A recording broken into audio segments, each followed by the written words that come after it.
فلسطین سے چلے مکہ جا رہے ہیں، کیا کرنے جا رہے ہیں؟ بچہ ذبح کرنے جا رہے ہیں، کوئی مرغی اور بکرا ذبح کرنے نہیں جا رہے۔ پھر ان کو تیار کرا کے مینا کی وادی میں لا کر کہنے کہ بیٹا اللہ کا حکم ہے تمہیں ذبح کر دو، میں میرے دل میں تیرے سوا کچھ نہیں، اور اگر تم اس سے ناراض ہے تو اپنی ناراضگی دور کر دو، چھری چلا دو۔ تو میرے مالک نے اسماعیل کو نکال کر چھترے کو ڈال دیا، چھترا، اور مالداروں کو پیغام دیا کہ قربانی خوب کرو۔ لیکن ہمارے ملک میں ایک عجب چیز چل رہی ہے۔ وہ کراچی مجھے لے گئے منڈی میں، تو 5 لاکھ کے بکرے کھڑے ہوئے، تو میں تو حیران پریشان ہو گئے، بکرے کی قیمت 5 لاکھ۔ تو یہ میرے ملک میں یا خاص طور پر شہروں میں، کراچی میں تو پاگل ہوئے پڑے ہیں لوگ۔ جو کراچی منڈی انہوں نے دکھائی تو میں حیران پریشان ہو گیا کہ یہ کیا حماقت ہے، نادانی ہے۔ اور پھر ان بیلوں کو وہ پستے کھلا رہے، بادام کھلا رہے، مکھن کھلا رہے، دودھ پلا رہے۔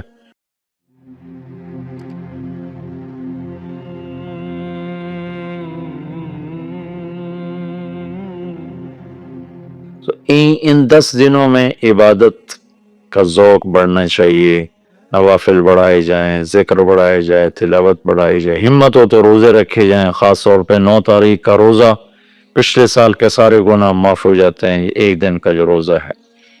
پھر اس کا دوسرا جو بڑا عمل ہے وہ قربانی ہے، اور یہ قربانی آدم علیہ السلام سے چلی آ رہی۔ وَاتْلُ عَلَيْهِمْ نَبَأَ ابْنَيْ آدَمَ بِالْحَقِّ إِذْ قَرَّبَا قُرْبَانًا فَتُقُبِّلَ مِنْ أَحَدِهِمَا وَلَمْ يُتَقَبَّلْ مِنَ الْآخَرِ۔ اس قربانی کی بنیاد تو آدم علیہ السلام سے پڑی ہے، لیکن ہمیں جو حکم ملا وہ سنت ابیکم ابراہیم، وہ ابراہیم علیہ السلام کی سنت ہے قربانی۔ یہ بہت خوبصورت قصہ ہے اور بہت عجیب و غریب قصہ ہے کہ اللہ پر سب کچھ لگا دینا۔ ایک شخص کو اولاد کے لیے دعا مانگتے مانگتے مانگتے کوئی 60 برس گزر گئے، 65 برس گزر گئے۔ رب ہب لی من الصالحین، یا اللہ مجھے نیک اولاد دے دے، نیک اولاد دے دے۔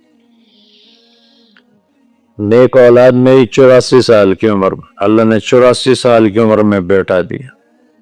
بڑھاپے کی اولاد تو دل پکڑ لیتے، اور ابھی چند دن نہیں گزرے تھے کہ اللہ نے کہا جاؤ اسے چھوڑ کے آؤ۔ یہ کہاں چھوڑ کے آؤں؟ جبریل آئے گا تمہیں راستہ بتائے گا۔ تو جبریل انسانی شکل میں آئے، وہ براق کی طرح نہیں یہ سفر ہوا کہ ایک دم میں پہنچا دیا، بلکہ جبریل انسانی شکل میں آئے، اونٹنی پر سوار ہو کر، ابراہیم علیہ السلام دوسری اونٹنی پر، بچہ اور بیگم، اور ان کو فلسطین سے چلایا، اور چلاتے چلاتے چلاتے چلاتے جب مکے کے کالے پہاڑ آ گئے جہاں کچھ بھی نہیں ہے، نہ پانی نہ سایہ، تو یہاں چھوڑ دو۔ بیت اللہ ٹیلا تھا اس وقت، یہاں چھوڑ دو۔ تو ابراہیم علیہ السلام جو آگ میں ڈلتے ہوئے نہیں گھبرائے، یہ بات سنی تو گھبرا کر کہنے لگے یہاں کیسے چھوڑ دو، یہاں تو کچھ بھی نہیں ہے۔ تو جبریل نے کہا جی آپ کے اللہ کی منشا ہے کہ اس بچے کو یہیں چھوڑ دیا جائے۔ تو انہیں وہیں چھوڑا اور واپس چل دیا۔ اور حضرت حاجرہ حیران پریشان ہو گئی، کہاں چھوڑ کے جا رہے ہو، کیوں چھوڑ کے جا رہے ہو؟ جواب نہیں دے رہے، 3 میل ان کے ساتھ چلتے نہیں، وہ جواب ہی نہیں دے رہے۔ 3 میل کے بعد ان کو یاد آئی یہ تو اللہ کے نبی ہیں۔ اللہ ہمارا ابراہیم کا یہ اللہ کا حکم ہے، کہاں اللہ کا حکم، اذن لن یضیعن اللہ، جاؤ پھر اللہ مجھے ضائع نہیں کرے گا۔ اس طرح بنیاد رکھی، بچے کو ایسے جنگل میں چھوڑا۔ جب وہ بڑے ہو گئے تب حکم آیا جاؤ ذبح کرو۔ تو اب آپ کی عمر ہو چکی ہے کوئی 92 سال یا 94 سال، 90 پلس ہے، 100%۔ فلسطین سے چلے مکہ جا رہے ہیں، کیا کرنے جا رہے ہیں؟ بچہ ذبح کرنے جا رہے ہیں، کوئی مرغی اور بکرا ذبح کرنے نہیں جا رہے۔